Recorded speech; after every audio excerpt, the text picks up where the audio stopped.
Doctor Babasaheb आंबेडकरांचा संविधान के सम्मान में आरपीआई मैदान में, संविधान के सम्मान में आरपीआई मैदान में, संविधान के सम्मान में आरपीआई मैदान में डॉक्टर बाबासाहेब आंबेडकरांचा हमसे जो टकराएगा मिट्टी में मिल जाएगा। भारतीय संविधानाचा, भारतीय संविधानाचा हमसे जो टकराएगा मिट्टी में मिल जाएगा। अरे हमसे जो टकराएगा मिट्टी में मिल जाएगा। डॉक्टर बाबासाहेब आंबेडकरांचा, डॉक्टर बाबासाहेब आंबेडकरांचा विजय। ये आंदोलन जो है, ये आंदोलन करने का कारण ये है कि जो परभनी में जो संविधान की जो विटंबना हुई उसका निषेध जताने के लिए यहाँ पे हम लोग सब ये चेंबूर तालुका की तरफ से यहाँ पे इकट्ठा हुए हैं। और हमारे नेता रामदास जी आठवले साहब वो आज खुद परभनी जाकर वो अपना उधर वो जो जिस जगह पे ये हुआ है उस जगह पे जाके उधर सब ये देखने वाले हैं उधर। और जिन लोगों के ऊपर जो ऐसा बिना मतलब का जो गुना दाखिल किया है वो वापस लेने की उन्होंने मांग की है। और जो कॉम्बिंग ऑपरेशन है वो रुकना चाहिए, ये भी उनकी मांग है। इसके लिए वो खुद वहाँ पे जा रहे हैं। कल ही हमारे शिष्टमंडल जो मातेकर साहब है, हमारे गौतम भाव है, हमारे सिद्धार्थ भाई है, इन लोग जाके कल महाराष्ट्र पुलिस महासंचालक रश्मि जी शुक्ला उनसे भी मिले हैं। उनको भी ये रिक्वेस्ट किया है कि जो भी खोटे गुने दाखिल होते हैं वो नहीं होना चाहिए। अभी तो हम लोग ये संविधान का जो विटंबना किया उसके निषेध में हम तो अभी शांति से ये आंदोलन है हमारा चल रहा है। अगर ये रुका नहीं तो इससे हम तीव्र करेंगे, ऐसा हम सरकार को बताना चाहते हैं। आज का जो आंदोलन है हमारा शांतिपूर्वक आंदोलन था। यहाँ पे आके डॉक्टर बाबा साहब आम्बेडकर के पुतले के पास आके हम लोग ये शांति से निषेध किया है। इसमें हमारे राष्ट्रीय नेता अविनाश जी मातेकर साहब है, हमारे सिद्धार्थ भाई है, रमेश गोखशे, सोना कांबळे, प्रदीप गायकवाड़, सुजीत शेट्टी, रतन गवारे, दीपक गायकवाड़, आजम भाई और बहुत सारे लोग, सुनील बंसोड़े है और बहुत सारे लोग, निखिल गांगुर्डे, ये सब लोग हमारे अभी साथ में है। और हमारी महिला आघाड़ी भी, हमारी आशाताई है, हमारा ये करपे मावशी है और हमारी ये ससाने आजी, इतना उम्र होने के बाद भी ये हमारे साथ में, जो उनको संविधान से प्यार है, डॉक्टर बाबा साहब आम्बेडकर से प्यार है। अभी ये तो शांति से हम लोग यहाँ से जा रहे, लेकिन ये हमारी सरकार से दरखास्त है और सब पुलिस प्रशासन से दरखास्त है। जिधर जो अम्बेडकर, बाबा साहब आम्बेडकर का जहाँ पे स्टैचू है, जहाँ पे संविधान की प्रत है, वहाँ पे पुलिस बंदोबस्त देना बहुत जरूरी है।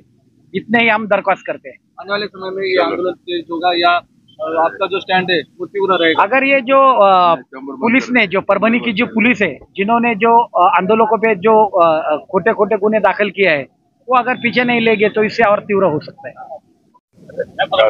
परभणी या ठिकाणी 10 तारीखला संध्याकाळी ज्या पद्धतीने बाबासाहेबांच्या पुस्तकाचं, संविधानाच्या पुस्तकाचं जे अपमान केलेलं आहे, जातीवाद्याने हे तोडण्यात आलंय। डॉक्टर बाबासाहेब आंबेडकरचा पुतळा, त्या पुतळ्याच्या गार्डन मध्ये आतमध्ये हे संविधान होतं आणि त्या ठिकाणी बाजूला कलेक्टर ऑफिस आहे, बाजूला सीपीचं ऑफिस आहे आणि एवढं सर्व असताना अशा पद्धतीने कसं घडलं?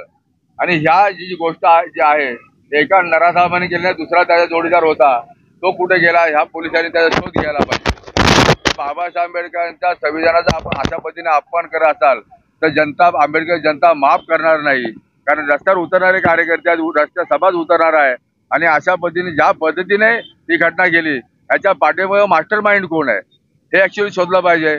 सरकार ह्या आपल्या मंत्रिमंडळाच्या गडबडीमध्ये आहे, कोणाला मंत्री भेटतंय, कोणाला काय भेटतंय, पण त्यांनी याच्यावर लक्ष ठेवायला पाहिजे की जी घटना घडलेली आहे परभणीमध्ये त्या ठिकाणी ही घडलीच कशी? गार्डन मध्ये जाऊन त्या जे पुस्तक आहे ते तोडतो कसं, उचलून पाडतो कसं, खाली टाकतो कसं, एवढ्यापर्यंत जे झालेलं त्या समाजाने, आमच्या आंबेडकर जनतेने त्याला पकडलं आणि पोलिसांच्या ताब्यात दिलेलं, त्याला तोपलेलं आहे। पण त्या दुसरा एक आरोपी होता तो पळून गेलेला आहे। त्या आरोपीच्या पाठीमागे मास्टर माइंड कोण आहे? खरं म्हणजे अशा पद्धतीने अधिवेशन आलं किंवा कुठलंही काय आलं की अशा पद्धतीने बाबासाहेबांच्या जे अपमान होतो आणि ह्या ज्या घडतात, वारंवार ज्या घटना घडलेल्या आहेत, आमच्या मातेकर साहेबांनी सांगितलं की आज आम्ही एवढ्या वर्ष बघतोय की अशा पद्धतीने जी घटना ज्या घडत आहेत त्या घटना घडू नये यासाठी सरकारने काय योजना ऐकली पाहिजे। ज्या पद्धतीने ही घटना घडलेली आहे हे महाराष्ट्रामध्ये, देशामध्ये सर्वीकडे त्याचा प्रसाद पडत आहे। आणि तुम्ही जरी घटना झाल्या रस्त्यावर लोक उतरणार, पण तुम्ही त्यांना घराघरात घुसून कोमिंग ऑपरेशन करताय, ही कुठली पद्धत आहे?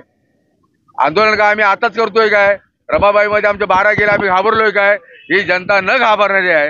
म्हणून अशा पद्धतीने ज्या पद्धतीने हे सरकार जे करतंय, सरकारने त्याच्यावर नियंत्रण आणलं पाहिजे. देवेंद्र फडणवीस साहेबांनी त्याचं नियंत्रण आणलं पाहिजे. जे उपमुख्यमंत्री एकनाथ शिंदे आहेत, अजितदादा पवार आहे, त्यांनी याच्यावर चांगल्या पद्धतीने सहकार्य केलं पाहिजे. लोकांना शांत पद्धतीने केलं पाहिजे. ज्याच्यावर खोटे गुन्हे केलेले आहेत ते गुन्हे मागे घ्यायला पाहिजे. 132चा गुन्हा, हा जो गुन्हा केलेला आहे, गुन्हा टाकलेला आहे, त्याच्यामध्ये ही कुठली कलमं लावतात? पण अशा पद्धतीने कलमं लावण्यापेक्षा तुम्ही मास्टर माइंड कोण आहे ते शोधायचं काम करा आणि लोकांवर ज्या केसेस आलेत त्या केसेस पाठीमागे घ्या, असं आमचं म्हणणं आहे. नाही तर महाराष्ट्रामध्ये, मुंबईमध्ये अशाच पद्धतीने नेहमी आंदोलन चालू राहील. रिपब्लिक पक्षाचे केंद्रीय मंत्री रामदासजी आठवले साहेब आज दुपारी परभणीला जाणार आहेत आणि मला वाटतं त्या ठिकाणी भेट देणार आहेत. म्हणजे हे जे वातावरण जे करतायत त्यांना ताप बसला पाहिजे. यासाठी आमच्या शासनाला ही विनंती आहे की त्याचा मास्टर माइंड कोण आहे त्याला शोधावं. जय भीम. नाही, सरकारचा काय संबंध येतो याच्यामध्ये? हे आपल्या याच्यामध्ये चाललेलं आहे. सरकारने बरोबर आहे याच्यात भूमिका घेतली पाहिजे आणि ती घेतली भूमिका तर सरकार निश्चितपणे संविधानाच्या बाजूनेच घेईल आणि त्याचा विरोध करणाऱ्यांना ते निश्चितपणे शिक्षा करतील. याच्यामध्ये मला काही शंका नाहीये. बस.